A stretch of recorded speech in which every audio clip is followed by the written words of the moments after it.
Halo, selamat sore pemirsa. Demikian tadi berita pilihan iNews Sore yang akan menemani Anda selama 2 jam ke depan bersama saya, Anissa Dasuki. Dan saya Fandi Hasib. Kita awali iNews Sore hari ini dengan informasi terkait jumlah kekayaan calon wali kota Surakarta dan hari kedua kampanye di Pilkada Medan.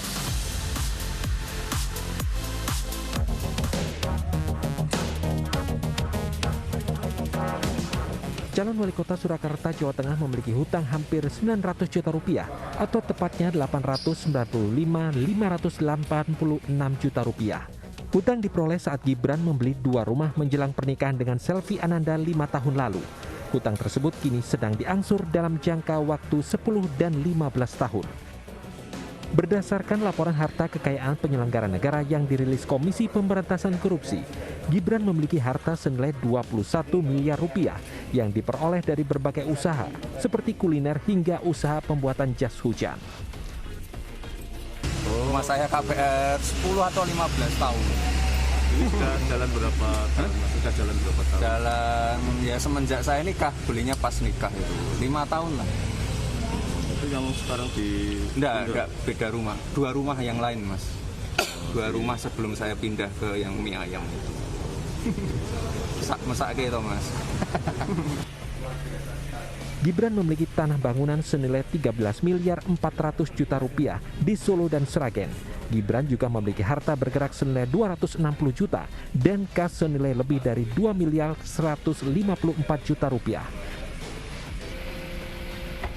Sementara Bagio Wahyono, rivalnya dalam Pilkada Surakarta, memiliki harta senilai hampir 2 miliar rupiah. Sebagian besar harta kekayaan Bagio yang berprofesi sebagai penjahit atau desainer dari tanah dan bangunan di Surakarta senilai 1,7 miliar rupiah. Sementara untuk kendaraan Bagio memiliki 2 mobil tahun 2009 dan 2013, serta 2 unit motor. Bagio tercatat tidak memiliki utang atau tunggakan, sementara rekannya FX Suparjo yang merupakan ketua rukun warga belum tercatat dalam LHKPN.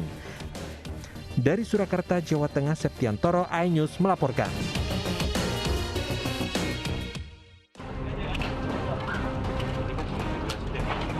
Calon wali kota Medan nomor urut 2 Bobi Afif Nasution berkunjung ke lokasi pembangunan Islamic Center Medan pada hari kedua kampanye Pilkada 2020. Bobi berjanji akan menuntaskan proyek yang sudah terbengkalai selama 15 tahun jika dirinya terpilih. Bobi juga berencana menambah luas areal Islamic Center dari 22 hektar menjadi 100 hektar. Program-program yang lama itu kalau memang bagus harus kita teruskan, dan ini program Islamic Center ini harus kita teruskan. Sudah hampir 15 tahun ya perencanaan Islamic Center ini mau dibangun, tapi kurang lebih tadi saya dapat informasi 2017 dari Buya Nasir, 2017 barulah hari ini dibebaskan kurang lebih 22 hektar. Targetnya ini bagusnya ini untuk di kota Medan, masyarakat tadi juga menyampaikan kalau 22 hektar kurang, kalau bisa 100 hektar baru kita buat desainnya. Sementara calon wali kota Medan nomor urut 1 Ahyar Nasution mengumpulkan teman-teman sekolahnya untuk menyerap aspirasi. Di hadapan puluhan alumni SMA Negeri 3 Medan, Ahyar berjanji akan melanjutkan pembangunan infrastruktur di kota Medan yang telah dikerjakan selama menjabat. Saya tidak menafikan keberadaan sekolah-sekolah yang lain. Hanya karena kebetulan saya lahir dari SMA Negeri 3 Medan. Dan saya berharap dukungan dari seluruh masyarakat kota Medan untuk membangun kota Medan ini ke Medan yang lebih cantik lagi ke depannya. Pada Pilkada Medan 2020, Ahyar Nasution berpasangan dengan Salman Al-Farisi mendapatkan nomor urut 1. Sementara rivalnya Bobi Nasution berpasangan dengan Aulia Rahman mendapatkan nomor urut 2. Kedua pasangan mendapatkan kesempatan untuk berkampanye hingga tanggal 5 Desember 2020. Dari Medan, Sumatera Utara, Tim Liputan iNews melaporkan. Pemirsa, 5 anggota keluarga yang menjadi korban tewas dalam kebakaran gudang tabung gas disemayamkan di Kabupaten Simalungun, Sumatera Utara. Karena kobaran api sangat cepat membesar, diduga para korban terjebak di lantai 2 rumah mereka.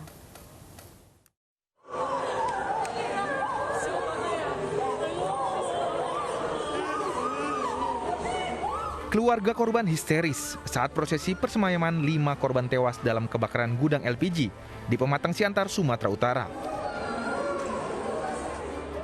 5 korban tewas adalah satu keluarga setelah rumahnya di Jalan Penyambungan, Kelurahan Timbang Galung, Kecamatan Siantar Barat terbakar pada Sabtu malam.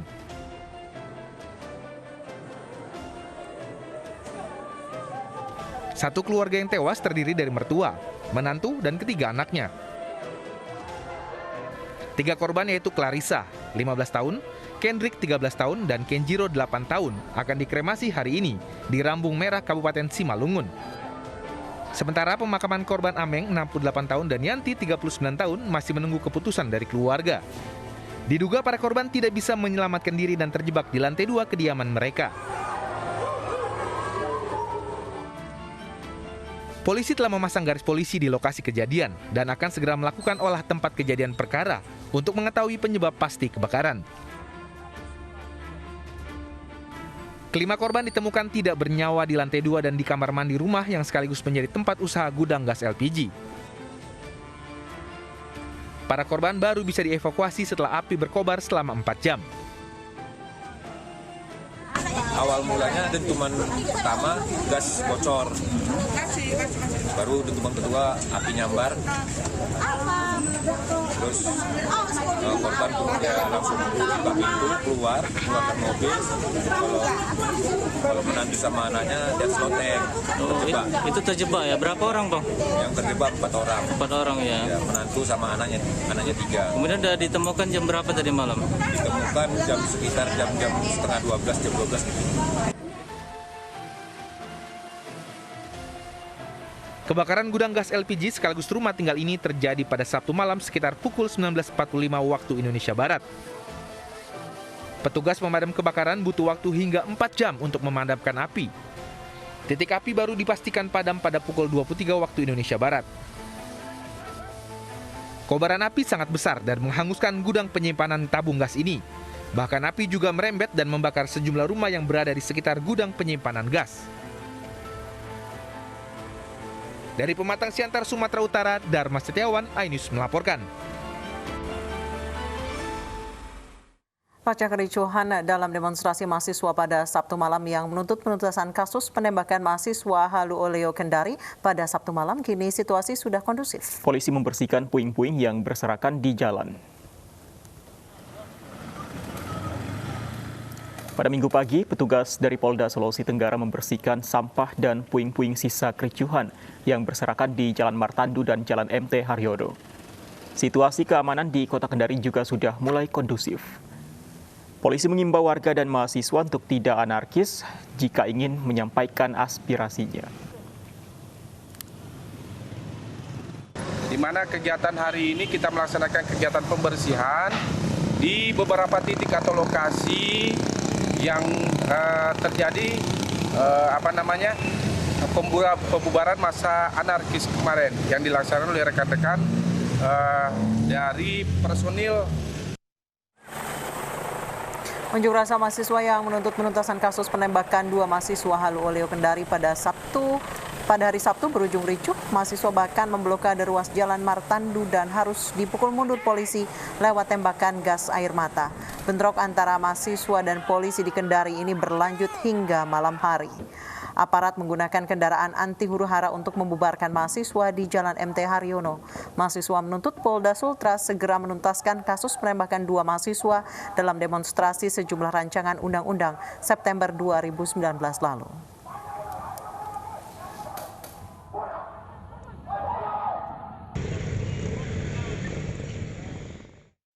Sempat kabur dan membuang telepon selulernya, tersangka oknum tenaga medis pelaku pelecehan dan pemerasan rapid test di Bandara Suta ditahan Satreskrim Polresta Bandara Soekarno-Hatta, Tangerang, Banten.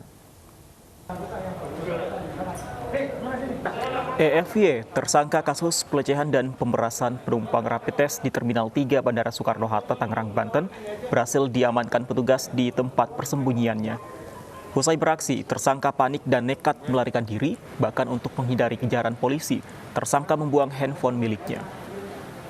Tim Satreskrim Polresta Bandara Soekarno-Hatta berhasil menangkap tersangka di rumah kos di daerah Balige, Kabupaten Toba, Sumatera Utara. Pelaku tiba di Terminal 2 dan dibawa petugas ke Mapolresta Bandara Soekarno-Hatta untuk pemeriksaan.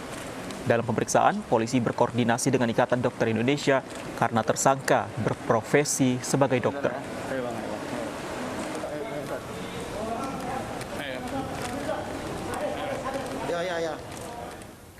Satreskrim Polresta Bandara Soekarno-Hatta menangkap pelaku pelecehan dan pemerasan terhadap penumpang di Bandara Soekarno-Hatta. Tersangka ditangkap di kawasan Balige, Toba, Sumatera Utara.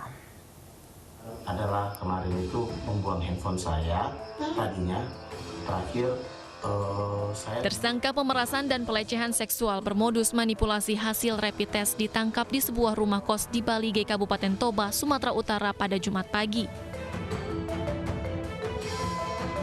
Tersangka langsung dibawa ke Polresta Bandara Soekarno-Hatta untuk diperiksa. Ia dijemput dengan pengawalan ketat setibanya di Terminal 2 Bandara Soekarno-Hatta. Kasat Reskrim Polresta Bandara Soekarno-Hatta, Kompol Alexander Yuriko mengatakan tersangka dijerat pasal berlapis yakni tindak pidana pelecehan dan pemerasan.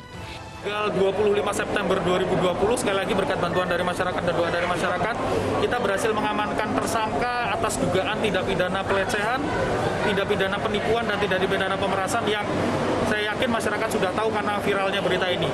Tersangka EY, tersangka kami amankan di daerah Balige, Kabupaten Toba Samosir, Provinsi Sumatera Utara. Sekarang yang bersangkutan atau tersangka akan kami bawa ke kantor Mapolresta Polres Kota Bandara Soekarno-Hatta untuk penyidik ambil keterangan. Sebelumnya, oknum petugas medis ini ditetapkan tersangka dalam kasus dugaan pelecehan dan pemerasan penumpang pesawat di Bandara Soekarno-Hatta 22 September lalu. Dari hasil penyelidikan, tersangka terbukti memeras korban. Dari Tangerang, Banten, Hasnugara, iNews melaporkan.